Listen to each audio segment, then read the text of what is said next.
고린도후서 1장 3절 4절입니다. 하나님을 찬송하리로다. 그분은 곧 우리 주 예수 그리스도의 아버지시요 긍휼의 아버지시며 모든 위로의 하나님이시니라. 그분께서 우리의 모든 환난 중에서 우리를 위로하심은 우리 자신이 하나님께 위로받을 때 얻는 위로를 힘입어 우리가 어떤 고난 중에 있는 자들도 능히 위로하게 하려 하심이라. 지난 시간에 우리 모두는 위로가 필요하다라는 말씀으로 이사야서 말씀을 가지고 말씀을 선포했습니다. 오늘은 모든 환난 중에서 우리를 위로하시는 모든 위로의 하나님에 대해서 말씀을 선포하고자 합니다. 자, 우리가 세상을 살아갈 때 이 세상에 있는 모든 사람들은 상처를 다 가지고 살아가고 있습니다. 여러분, 캥거루족이라는 것들을 들어보셨습니까? 또 스크럼족이라는 말도 들어보셨습니까? 여러분, 신문에 이제 이렇게 보니까 이 신문에 이런 기사가 나왔습니다. 애 어른 모시는 부모들, 애 어른을 모시는 부모들 뒷바라지에 등골이 흰다라는 이런 기사였습니다. 이것은 나이가 들었어도 부모와 함께 사는 캥거루족의 자녀 양육까지 맡기는 스크럼족까지 나타났다는 것입니다. 자립할 나이가 되었는데도 부모 집에 얹혀 살거나 경제적으로도 의존하는 자식들이 점점 더 많아지고 있다는 것입니다. 그래서 애 어른 같은 자녀를 부모가 모시고 사는 것들을 일컬어서 이야기합니다. 나이가 들었는데도 부모와 함께 사는 캥거루족에다가 심지어는 그 부모님에게 자녀 양육까지 맡기는 스크럼족까지 생겼다고 말하고 있습니다. 요즘 부모들은 자신의 자녀들로부터 부양을 받기는커녕 오히려 평생 자식의 뒷바라지만 해야 하는 부담이 점점 가중되고 있습니다. 특히 베이비붐 시대에 6.25 이후에 베이비붐 시대에 태어났던 사람들이 그렇습니다. 저 같은 시대를 베이비붐 시대라고 이야기를 합니다. 저희 세대를. 왜냐하면 부모를 뒷바라지하면서도 이제 자식에게는 기대할 수 없고 오히려 지금은 이제 현상이 점점 달라져서 부모에게 뒷바라지를 기대하기보다는 오히려 자식들을 지금 오히려 더 계속해서 돌봐줘야 하는 그런 상황. 심지어는 출가한 자녀들의 또한 자녀까지 또 맡아 안아야 하는 그러한 상황. 바로 이러한 상황에 대해서 아까 캥거루족, 그 다음에 스크럼족이라고 일컫는 것입니다. 이게 얼마나 힘든 삶입니까? 이제는 자녀들은 출가하면 각자 살아야 하는데 이런 것까지 떠맡아야 하는 정말 이 빡빡한 현실 세계에 대해서 말해주고 있는 것입니다. 이러한 현대적인 이러한 병폐가 일어나게 된 대표적인 이유는 경제적인 문제라고 이야기할 수 있습니다. 살기가 너무 빡빡해지고 누구도 믿을 수 없고 누구에게도 맡길 수 없는, 그리고 심지어는 다른 사람에게 맡길 수 없기 때문에 가족끼리 서로 책임지고 또 챙겨줘야 하는 그런 시대를 이야기하는 것입니다. 또 두 번째로는 또 하나는 또 있습니다. 사람들이 대부분 다 그런 건 아니지만 일부는 너무 이기적이고 게을러졌기 때문에 이런 현상이 일어난 것으로 보입니다. 어쨌든 나이가 들어서 어떤 연유에서든 독립하지 못하거나 독립을 할 수 없어서 부모님의 신세를 지고 사는 성년이 된 그 자녀 세대들의 그 마음도 얼마나 힘들겠습니까? 또 그것을 생각하면 저도 마음이 아픕니다. 또 자식을 다 키워놓고도 자식에게 기대어 살거나 노후에 편안한 좀 독립적인 삶을 살고 싶은데 오히려 그렇게 하지 못하고 또 자식을 내쫓을 수도 없고 자식이 어디 갈 데도 없고 그래서 어떻게 자식을 부득이 또 맡아 안고 살아야 되는, 그리고 그들의 손주까지 뒤에서 뒷바라지하며 돌봐야 하는 그러한 처지에 있는 부모들의 심정은 오죽하겠습니까? 이러한 현상들은 점점 더 가속화될 것으로 보여지고 있습니다. 지금 우리나라가 지금 노령화되고 있죠. 노령화되고 있고 점점 자녀들은 낳지 않기 때문에 자녀들의 수는 줄어가고 인구 수는 줄어가고 고령층들이 점점 더 많아지고 또 젊은이들이 부양해야 될 그 부담은 점점 더 커지고 있는 것이 지금 현실입니다. 여러분, 그보다도 우리가 더 생각해야 할 사실은 이러한 분뿐 아니라 모든 사람들이 이모저모로 어떤 연령층에 있든지 간에 다 스트레스를 받고 있고 다 여러 가지 압박에 시달리고 있고 수많은 상처들을 받으며 살아가고 있다는 것입니다. 그리고 이런 상처들이 점점 깊어지고 있는데도 그 상처들이 여전히 치유되지 못하고 있고 또 잊혀진 채 마음 깊은 구석에 저장되어 있다가 그 아픔과 고통들이 자주 이렇게 튀어나오거나 되뇌어져서 괴로워하는 사람들도 있음을 우리는 보게 됩니다. 여러분, 무엇보다도 우리가 생각해야 할 것은 이런 많은 사람들이 다 상처 속에서 살아가고 있는데 우리가 무엇보다도 하나님 앞에서 생각해야 할 것은 좀 더 이런 경제적인 문제, 사회적인 이런 병리 현상보다도 우리가 하나님과의 관계에서 먼저 우리가 생각해 볼 필요가 있습니다. 우리가 많은 경우 또 상처를 받는 것은 사람들과의 관계 또 사회의 여러 가지 상황과 여건, 사회적 여건 때문에 일어나는 경우도 있지만 또한 우리 안에 있는 죄악들로 인해서 우리가 이러한 상처들을 받게 되고 또 괴로워하게 되는 것도 있다는 것입니다. 여러분, 우리의 상처들 중에서 가장 우리를 힘들게 하는 것들이 무엇입니까? 바로 죄책감입니다. 죄책감. 죄라는 것입니다. 우리는 죄로 인해서 찢겨지고 또한 고통을 당하고 죄로 인해서 신음하게 되고 또 그 죄로 인해서 그냥 찢기고 신음하는 정도가 아니라 죄가 우리에게 가져다 주는 그 하나님의 두려우신 진노와 심판에 대해서 생각한다면 우리는 더욱더 견딜 수가 없다는 것입니다. 여러분, 우리의 이러한 불신앙들이 점점 더 심해지게 되면 죄에 대해서 우리는 무감각하게 됩니다. 여러분, 죄책감을 갖는다는 것은 굉장히 좋은 거예요. 그 상처가 정말 힘들고 고통스러운 거지만 그 죄책감이 우리에게 주는 상처는 오히려 우리에게 더 바른 것으로 가도록 유도하는 굉장히 좋은 하나의 또한 도구라고 이야기할 수 있습니다. 사탄은 이것을 이용해서 우리를 자꾸 아래로 끌고 가고 우리로 낙심하게 하지만 하나님께서는 이것을 이용해서 우리가 회개하여 하나님 앞으로 더 나아가게 만드시려고 하신다는 것을 우리는 알아야 합니다. 여러분, 우리는 무엇보다도 이 사회에 대한 어떤 병리적인 현상 때문에 아파하는 것보다도 또 관계적인 문제 때문에 아파하는 것보다도 경제적인 문제 때문에 아파하는 것보다도 우리는 더더욱 무엇보다도 내가 지은 죄로 인해서 우리는 아파하고 고통스러워해야 한다는 것입니다. 우리는 죄에 대해서 애통해야 합니다. 무엇보다도. 여러분, 이 세상이 이렇게 불공정하고 이 세상이 이렇게 점점 어두워가게 되는 대표적인 이유가 무엇 때문입니까? 죄 때문입니다. 죄 때문입니다. 하나님께서는 이 죄로 인해서 이 세상을 다 심판하실 것이고 죄인을 또한 심판하실 것입니다. 죄는 무서운 것이라는 것을 우리는 알아야 합니다. 하나님은 죄를 기뻐하지 않습니다. 그리고 죄에 대해서 진노하시고 심판하시는 분임을 알아야 합니다. 그러므로 우리는 그 죄를 생각할 때 죄에 대해서 아파야 합니다. 우리는 죄로 인해서 많은 상처들을 받지만 우리는 그 상처를 치유하기 위해서 하나님 앞에 나아가야 될 것입니다.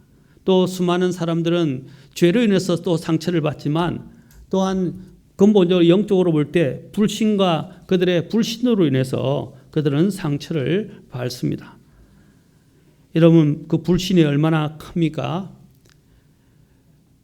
하나님을 믿지 못하는 것만큼 우리에게 큰 상처를 주는 것은 없습니다. 하나님을 믿지 못하는 사람들은 세상에 소망이 없어요. 그들은 소망이 없기 때문에 온갖 세상의 어떤 것들에 의해서 찢기고 만신창이가 되면서도 불구하고 그들은 어떤 소망을 가질 수도 없고 그것을 치유받을 수 있는 권원책을 발견할 수가 없다는 사실입니다. 나중에 우리가 오늘 본문을 통해서 보겠지만 하나님만이 그 우리의 그 불신을 치료할 수 있고 우리 안에 있는 이런 상처들을 싸맬 수 있는 유일한 분이시라는 것을 우리는 알아야 합니다.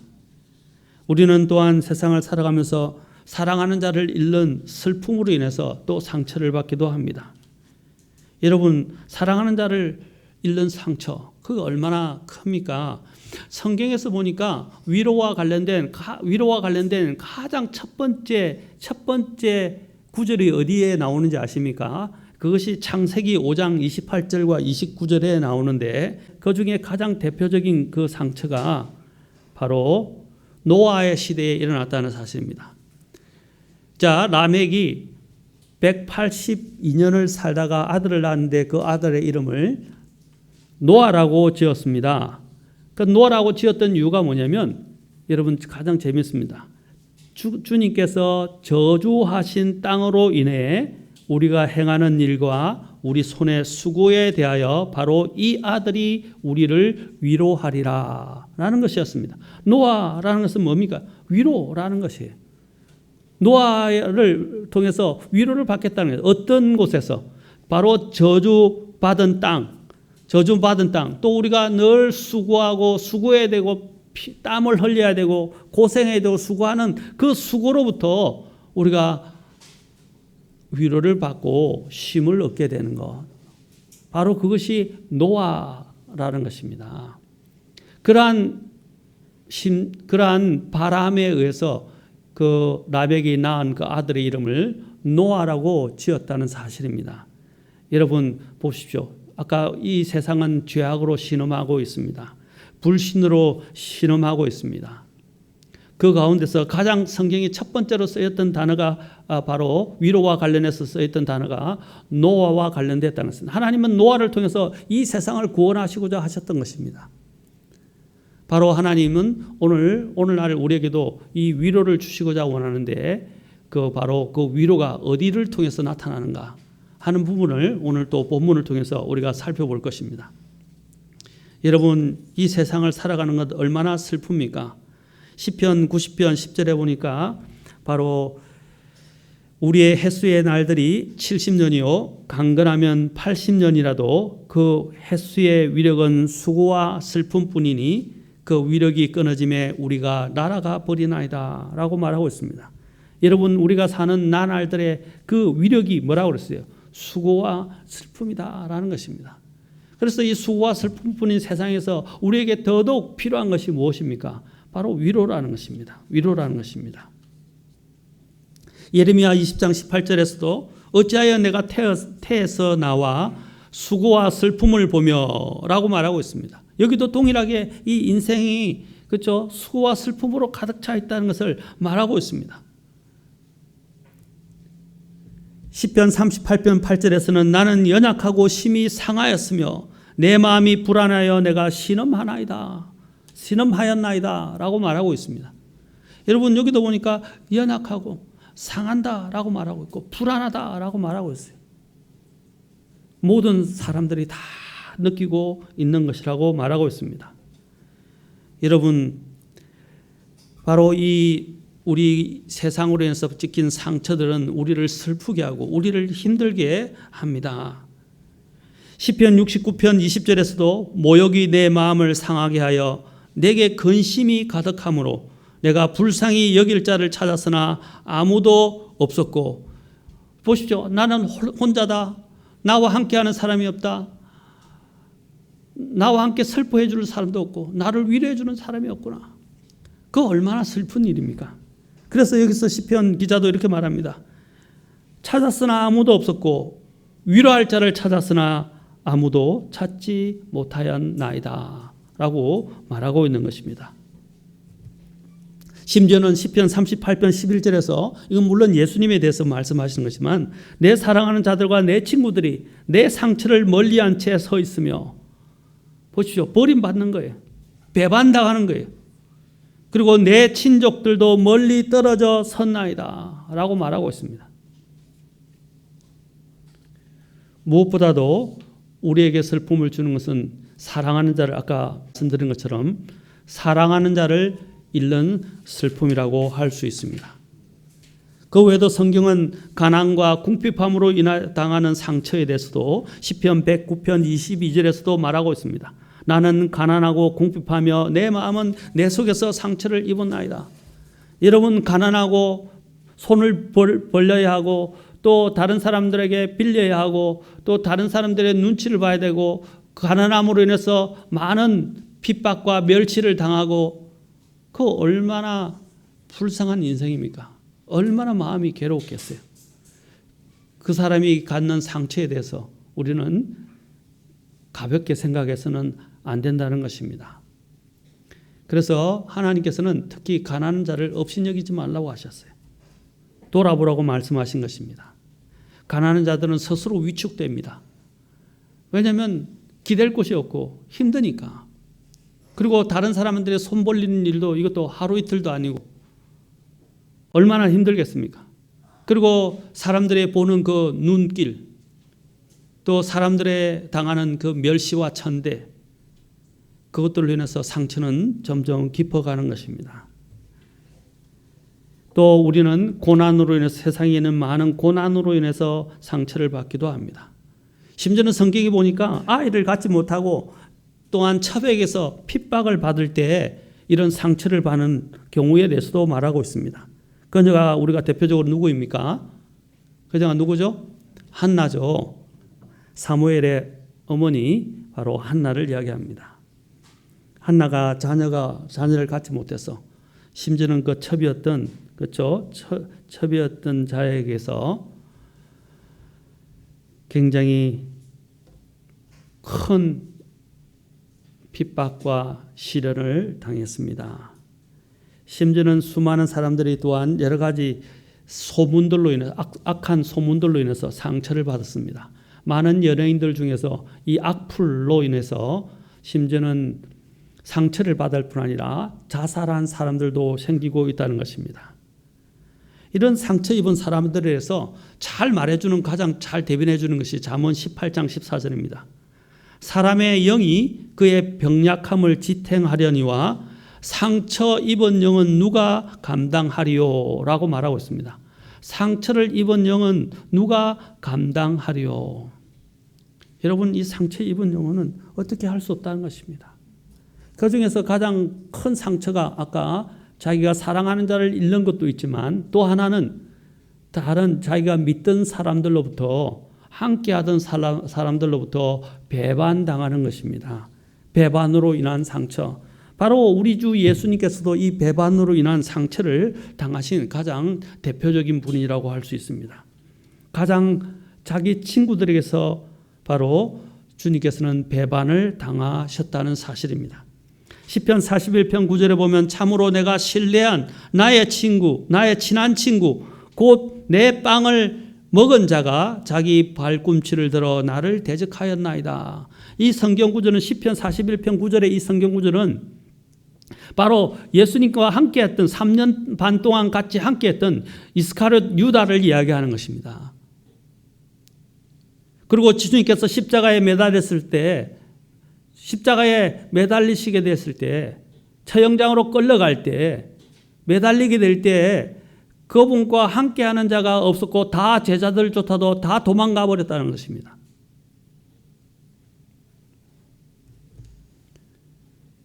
여러분, 주님의 상처가 얼마나 깊으셨겠습니까? 이 배반으로 인한 상처도 우리도 많습니다. 저도 살면서 많은 사람들의 배반을 당하고, 또 우리가 보통 이런 말을 하죠. 뒤통수를 맞았다라고 이야기를 하잖아요. 뒤통수 맞는 일들, 배반을 당하는 일도 있습니다. 심지어는 부모가 자식들에 의해서 배반을 당하는 경우도 있고, 또 자식들도 부모들에 의해서 버림받아서 배반을 당하는 일들도 허다한 사실입니다. 그런데 누가 이런 우리가 받았던 이 상처, 아까 상처받은 상처 입은 영은 누가 감당하리요? 라고 했는데, 감당할 수 없는 이 상처받은 영혼을 누가 치료해주고 누가 위로해 줄 수 있다는 것입니까? 예, 우리 집사님이 잘 이야기한 것처럼 여러분, 이 세상에는 위로받을 데가 없습니다. 주님만이 우리를 위로하실 수 있다는 것입니다. 그래서 시편 147편 3절에 보면 마음이 상한 자들을 고치시고 그들의 상처를 싸매시는도다 라고 말하고 있습니다. 바로 그래서 하나님을 찬양하라고 말씀하고 있는 것입니다. 바로 하나님만이 상한 자들을 고치시고 그 상처를 싸매시며 위로해 주시는 분이십니다. 여러분, 우리가 우리를 위로하고 상처를 싸매 주시는 하나님이 계시다는 것은 얼마나 감사한 일인지 모릅니다. 그래서 306장에 보면 이런 찬송이 있습니다. 나 어디 갈까? 지난 시간 잠깐 언급했지만 한번 다시 봅시다. 침례교 찬송가 306장에 보면 죄악에 물든 세상 살 동안 어디서 위로받을까? 큰 유혹, 환난, 괴롭힐 때에 주 밖에 갈 곳 있으랴. 나 어디 갈까?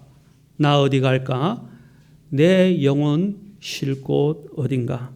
끝까지 나를 지키시는 분 주 예수밖에 없도다. 2절에도 수많은 사람들 함께 어울려 갈 곳을 몰라 헤매나 내 영혼 주와 만남 원하니 주밖에 갈 곳 있으랴. 또 3절에는 이 땅에 주의 일을 하는 동안 말씀에 위로받으며 내 영혼 육신 장막 벗을 때 주밖에 갈 곳 있으랴 라고 말씀하고 있습니다. 바로 하나님은 오늘 여기서 본문에서 오늘 읽었던 고린도후서 본문에서 뭐라고 말씀하고 있습니까? 하나님에 대해서 이렇게 말씀하고 있습니다. 자, 3절에 보니까 뭐라고 말씀하고 있어요? 그분은 우리 주 예수 그리스도의 아버지시요 긍휼의 아버지시며 모든 위로의 하나님이시니라. 지금 하나님이 어떤 분인지 먼저 알라는, 우리가 이 세상에서 위로받지 못하게 될 때 먼저 오늘 사도 바울은 모든 이러한 환난 가운데 있을 때에 하나님이 어떤 분이신지 보라라고 먼저 말하고 있습니다. 지난 이사야서 40장에서도 뭐라 했어요? 9절에 너희 하나님을 보라라고 말하고 있습니다. 너희 하나님을 보라. 오늘 여기 고린도서도 제일 먼저 뭡니까? 너희 하나님이 어떤 분이신가? 라고 말하고 있다는 거예요. 1장 3절에 뭐라고 그랬어요? 우리 주 예수 그리스도의 아버지시요. 그 다음에 긍휼의 아버지시요. 모든 위로의 하나님이시니라. 여러분, 여기서 우리 주 예수 그리스도의 아버지라고 했는데 다른 곳에 베드로서나 이제 다른 곳에 보면 똑같이 우리 주 예수 그리스도의 아버지라고 하는 데도 있고 하나님이라고 표현된 데도 있어요. 그런데 오늘 여기 본문에는 뭘 강조하고 있습니까? 우리 주 예수 그리스도의 아버지라는 것을 강조하고 있습니다. 아버지. 여러분, 특히 자녀들이 오갈 데가 없을 때 어디 와서 위로를 받나요? 예, 아버지는 여기서 성경에서 말하는 아버지는 우리가 이야기하는 부모, 어머니까지 다 대변하는 거예요. 하나님의 아버지 안에는 이 모든 부모의 속성이 다 들어있어요. 기본적인 부모의 성품이 다 들어있단 말입니다. 오늘 여기서 하나님이라고 하지 않고 아버지를 하는 이유가 뭐겠습니까? 하나님만이 상처받은 우리 사람들을 품어줄 수 있는 아버지라는, 부모님이라는 거예요. 우리도 그렇습니까? 어디 갈 데가 없을 때 집을 생각하게 되고, 찢겼을 때 또 무엇을 생각할까? 아버지를 생각합니다. 특히 탕자를 한번 봅시다. 누가복음 15장에 나오는 탕자에서 탕자가 재산을 다 탕진하고 난 다음에 돼지가 먹는 그 열매들을, 그죠? 그 안에 가서 배가 고파서 먹을 것이 없어서 모든 걸 잃어버리고 배가 고파서 돼지가 먹는 그 열매들을 가져다가 먹으면서 배를 채웠다는 것입니다. 그것도 하루 이틀이지. 정말 죽을 것 같은 그러한 환경 가운데서 그가 생각해낸 것이 무엇이었습니까? 아버지께로 가리라. 집을 생각하였고 그 집에서 자기를 따뜻하게 안아주시고 품어주시고 받아주시는 아버지를 생각했다는 사실입니다. 아버지를 생각했다는 거예요. 여러분도 밖에 나가 보십시오. 밖에 나가면 고생이에요. 따뜻한 가정이 있고 부모님이 나를 받아주시고 항상 나를 돌봐주시는 부모님이 있다는 것은 얼마나 감사한지 몰라요. 제가 성년이 되고 난 뒤에도 이제 자립을 하고 오랫동안 살았다가 저희 선친을 이제 여의게 되었습니다. 저희 선친이 이제 암으로 투병하시다가 돌아가시게 됐는데, 물론 저희 선친이 참 저희들을 아프게 하고 힘들게 한 부분도 많이 있지만, 막상 그 좀 저희들을 힘들게 했던 그 선친마저도 자리를 뜨게 되니까 그 빈자리가 얼마나 큰지, 살아 계실 때는 느끼지 못했던 그 빈자리, 제가 또 이 전체 가정의 이 대소사를 이제 책임져야 되는 장남이다 보니까 그 빈자리를 제가 채워야 된다는 그 부담감, 얼마나 큰지 모르겠더라고요.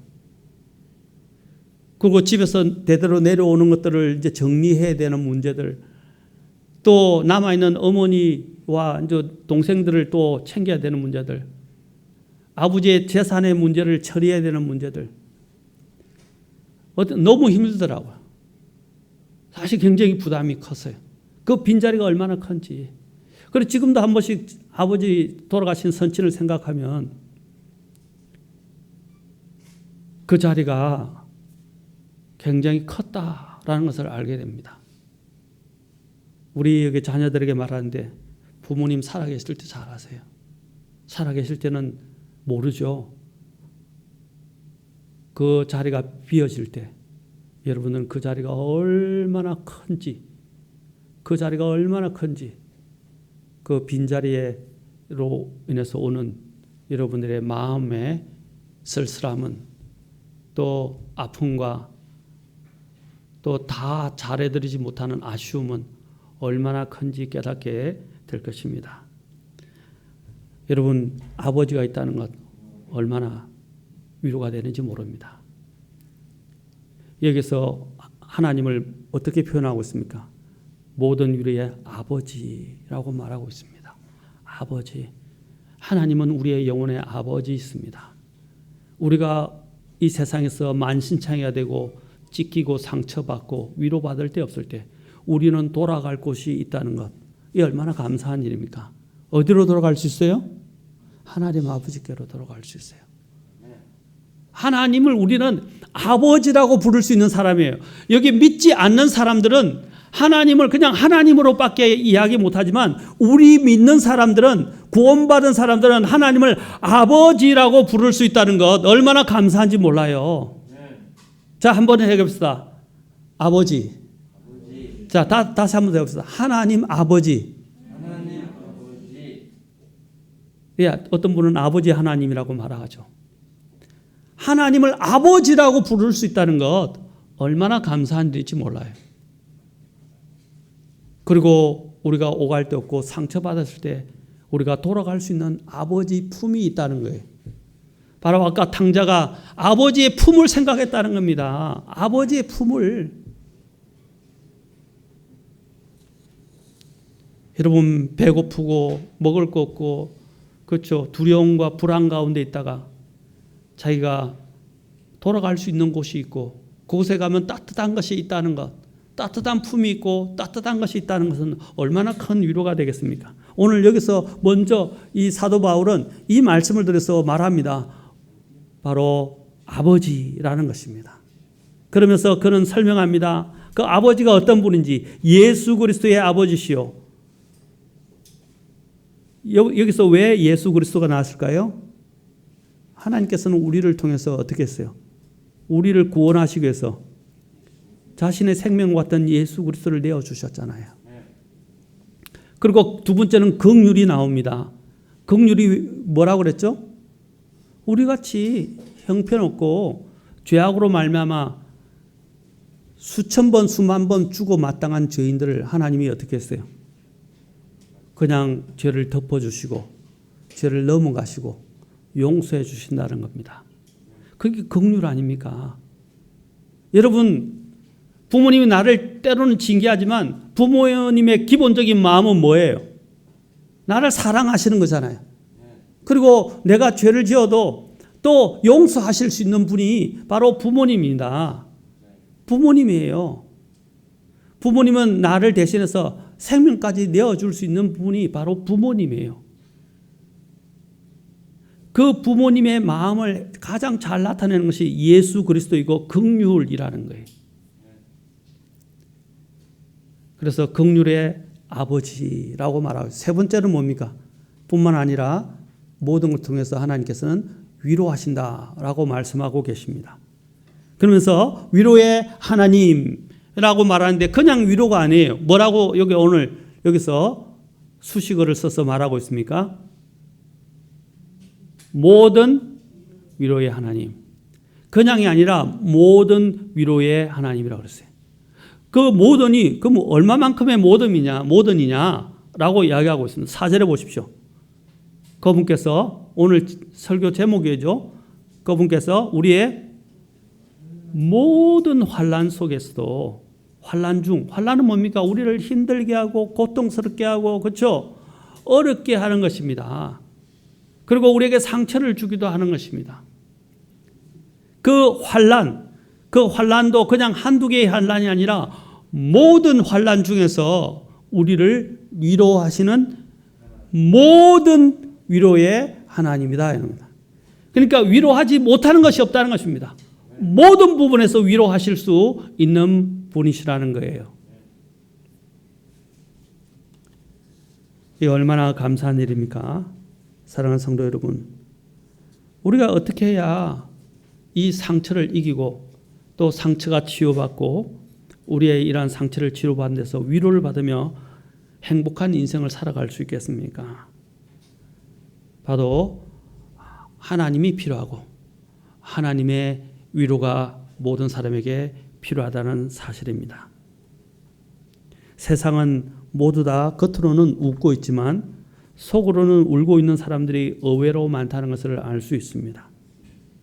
일일이 드러내놓고 말은 하지 않지만 여러 가지 환난과 고통으로 괴로워하는 자들이 많이 있다는 것입니다. 오늘날 주변을 보십시오. 더 복잡하고 사람들이 예민해지고 개인주의화된 사회에서는 상처로 인한 사회 부적응자들이 많아지고 있고 대인기피증을 앓는 자들을 또 대인공포증을 앓는 자들, 우울증을 겪는 자들, 분노 조절 장애를 겪는 자들이 예전보다 훨씬 더 많아지고 있다는 것입니다. 이런 사회적 병리 현상은 점점 더 이제 더 가속화되고 더 증가할 것입니다. 얼마나 많은 사건과 사고들 그리고 불화와 갈등, 실패와 좌절, 자살과 살인 사건들이 발생하고 있습니까? 그렇다면 그 가운데 우리가 어떻게 해야 위로를 받으며 어떻게 해야 상처를 싸매며 어떻게 해야 행복한 인생을 살아갈 수 있을까요?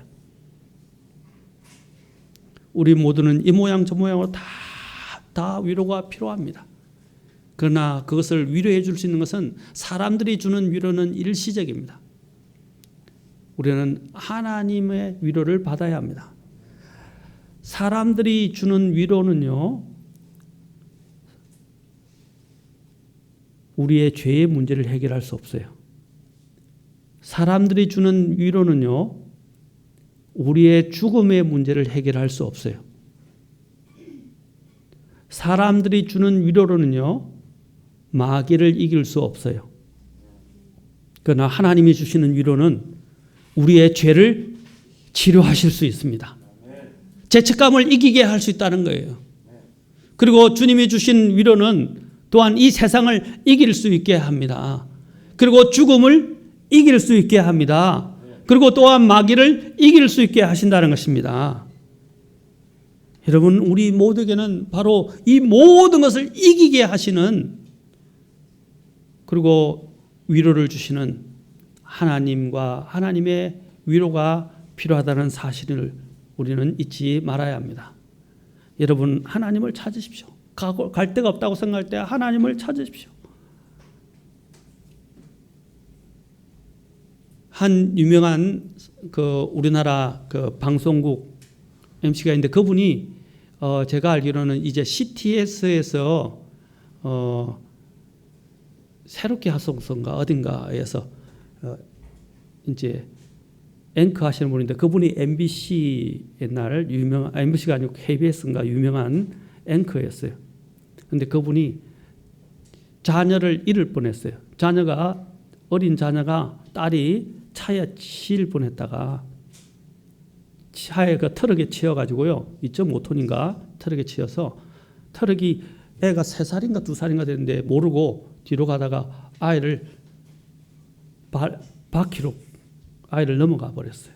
그런데 덜컹하는 걸 보고 그 트럭 운전사가 뭐가 덜컹했다. 그래서 뭔가 끼었나 싶어서 또 앞으로 한 번 더 가버리는 거예요. 그래서 아이가 2번이나 그 육중한 트럭이 그 아이를 눌러버려서 아이가 숨을 쉬지 않고 죽은 채 병원으로 급히 이송되었어요. 근데 그 앵커는 아주 대표적인 불교 신자였어요.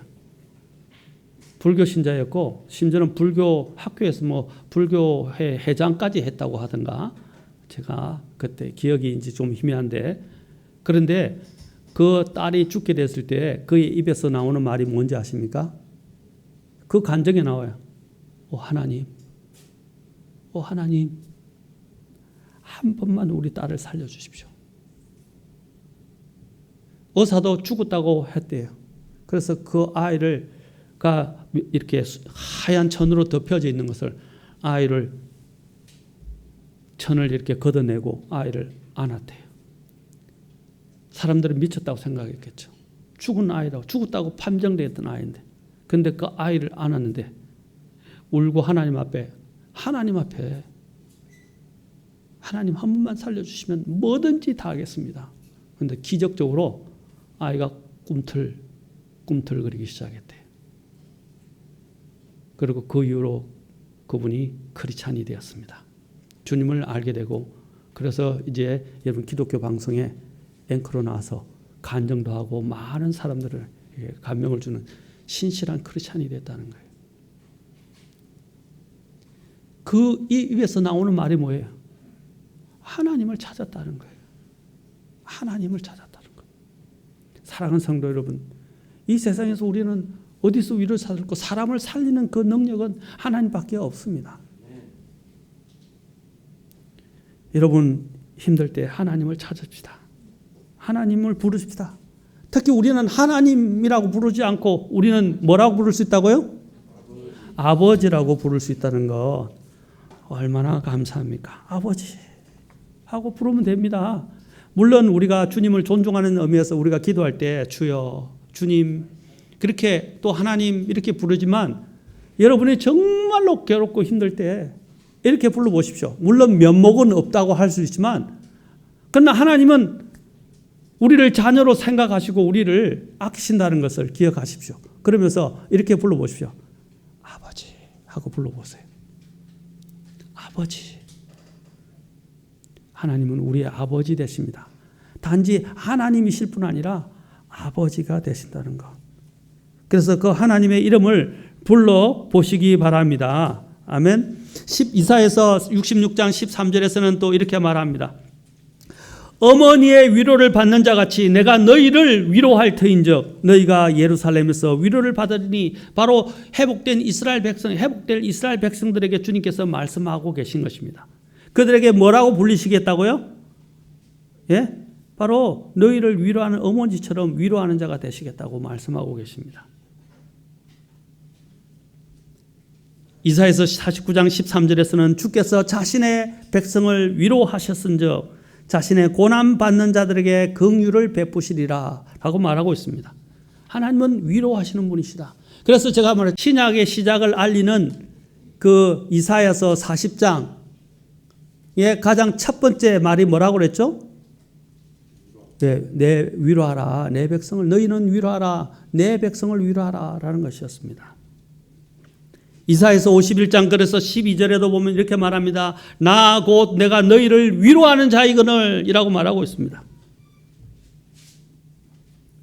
그러면서 계속 말씀하십니다. 너는 누구이기에 죽을 사람을 무서워하며 풀같이 될 사람의 아들을 무서워하느냐라고 말씀하십니다. 하나님이 자신을 뭐라고 표현하신다고요? 나 곧 내가 너희를 위로하는 자다 말씀하고 계십니다. 그리고 또 이사야에서 계속 나옵니다. 이사야서 57장 18절에 보면 또 이렇게 말합니다. 내가 그의 길들을 보았은즉 그를 고쳐주리라.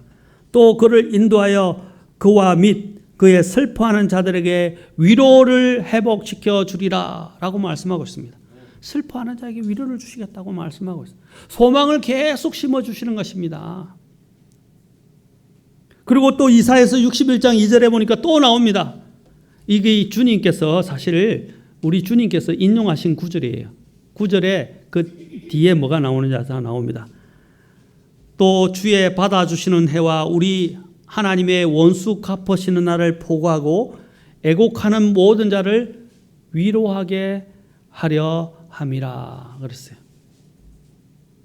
이게 예수님께 적용됐다는 거예요. 우리를 찾아오셔서 위로자가 되셔서 찾아오신 분이 누구입니까? 예수 그리스도이십니다. 하나님께서는 약속하셨고 약속하신 대로 우리를 찾아오셨어요. 그러기에 우리에게 또한 위로를 주셨어요. 그래서 아까 주 예수 그리스도의 아버지라고 말씀하신 거예요. 로마서 15장 5절에서도 인내와 안위의 하나님이라고 말하고 있습니다. 인내와 안위의 하나님. 오늘 본문에서도 마찬가지로 말하고 있지 않습니까?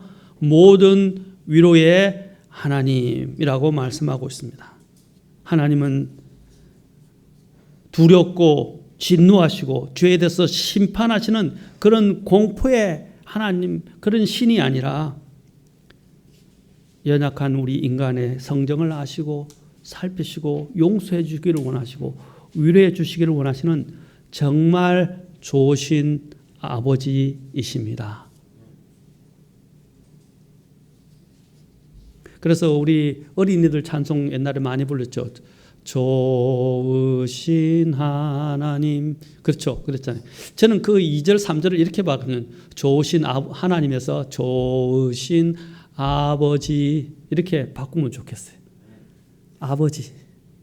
여러분 오늘부터 다른 거 생각하다 하나님이라고 불렀는데 이제는 아버지 하고 한번 불러보세요.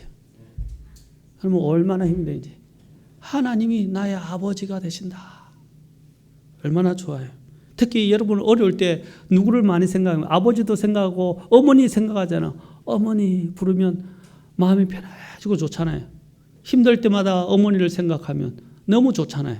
그리고 힘들 때 누구를 찾습니까? 젊은 애들은 지금 친구 찾지만 나이가 들어봐요. 어머니를 찾게 돼 있어요.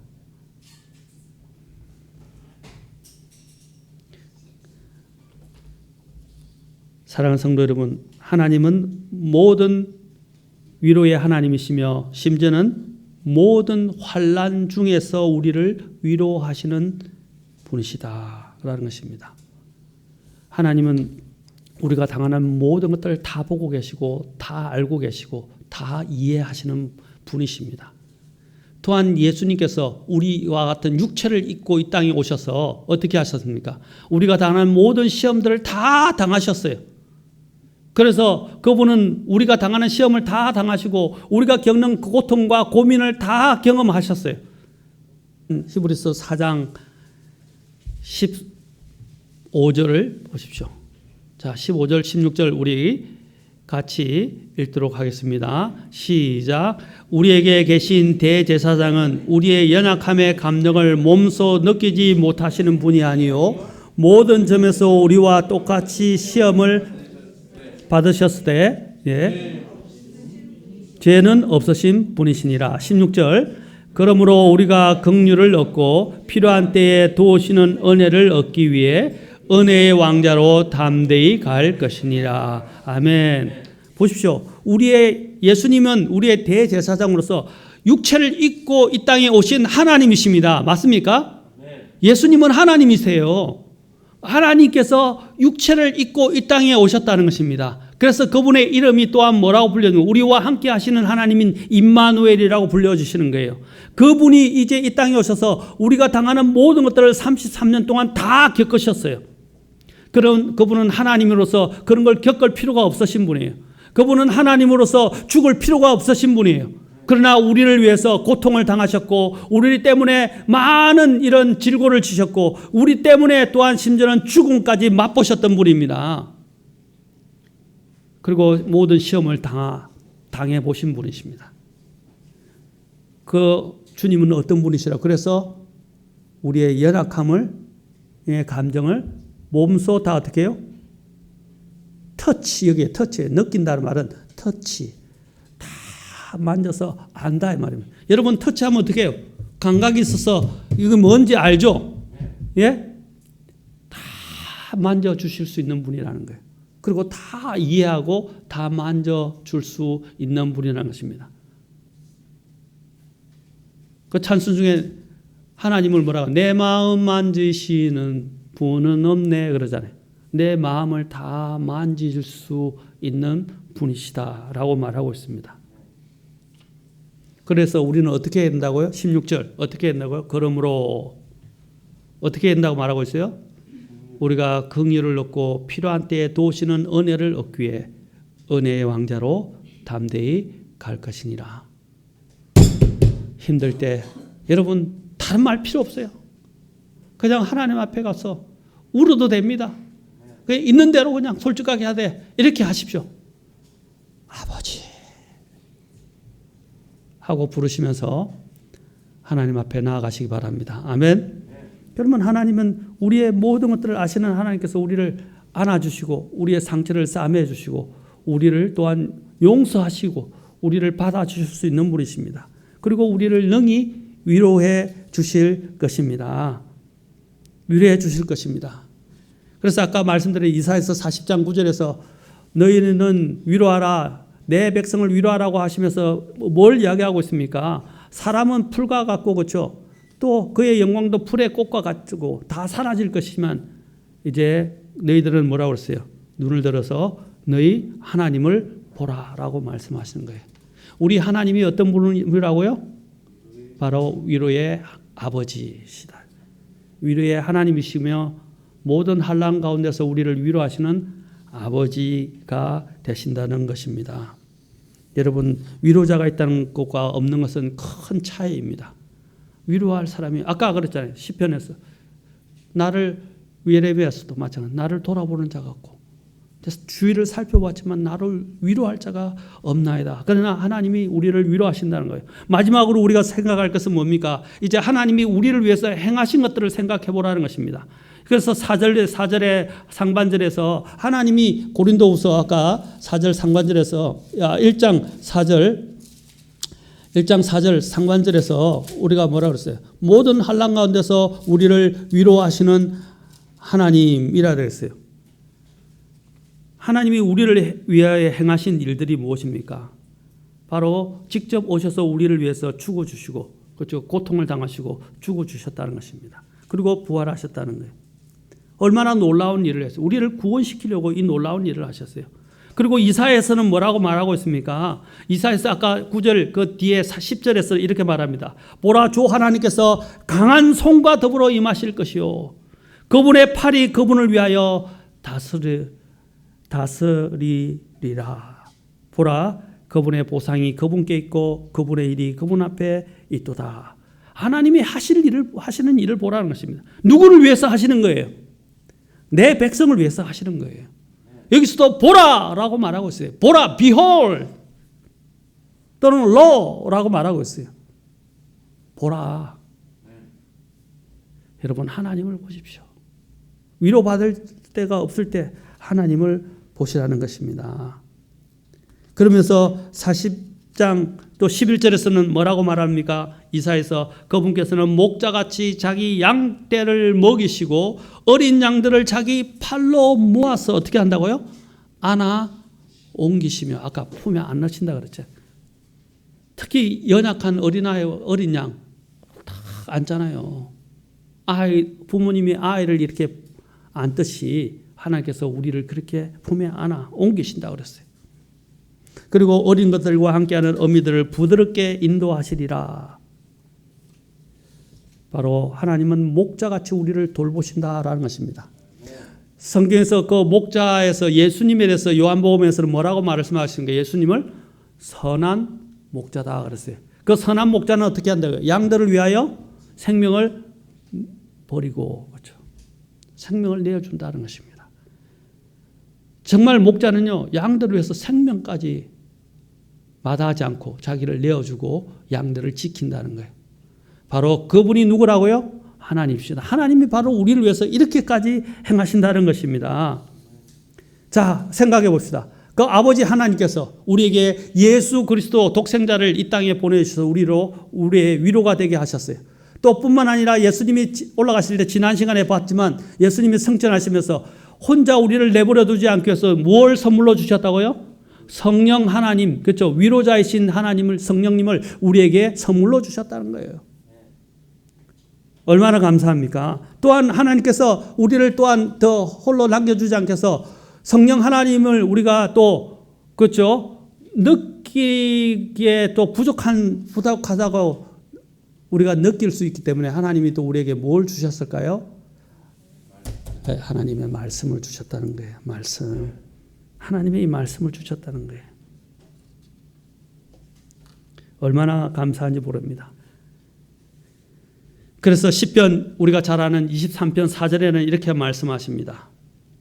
내가 사망의 그늘진 골짜기를 사망의 그늘진 골짜기 얼마나 두렵습니까? 사망의 그늘진 골짜기를 다닐지라도 해악을 두려워하지 아니하리니 주께서 나와 함께 하시며 주의 막대기와 주의 지팡이가 여러분 막대기와 지팡이 생각하면 무섭죠? 매를 때리는 것만 생각하는데 이것은 사실 매를 때리기 위한 게 아니라 그 징계의 목적은 사랑하기 때문에 그를 지켜주기 위해서 그를 보호하기 위해서 그가 위험에 빠지지 않도록 인도하기 위해서 하는 거예요. 맞습니까? 그것처럼 그래서 주의 막대기와 지팡이가 나를 위로하시나이다. 우리 집사님이 없으면 제가 설교가 굉장히 심심할 것 같아요. 너무 호응을 잘해줘서 제가 항상 힘이 납니다. 여러분, 하나님의 말씀이 우리에게 바로 이 큰 위로를 우리에게 준다는 것입니다. 그래서 시편 119편 50절에서는 나의 고난 중에 이것이 내 위로가 되었사오니 라고 말하고 있어요. 나의 고난 중에 이것, 바로 이 말씀, 주의 말씀이 나를 살리셨나이다 라고 말씀하고 있습니다. 그리고 시편 119편 또 76절에서도 주께 간구하니 주의 종에게 하신 주의 말씀에 따라 주의 긍휼이 풍성한 주의 친절이 나의 위로가 되게 하시며. 자, 마지막으로 로마 15장 4절 같이 읽고 마치겠습니다. 시작. 무엇이든지 전에 기록된 것은 우리의 배움을 위하여 기록되었으니 이것은 우리가 성경 기록들이 주는 인내와 위로를 통해 소망을 가지게 하려 함이라. 하나님의 말씀, 이 말씀은 생명의 말씀인데 이 말씀이 우리에게 위로를 준다는 것입니다. 하나님의 말씀을 보십시오.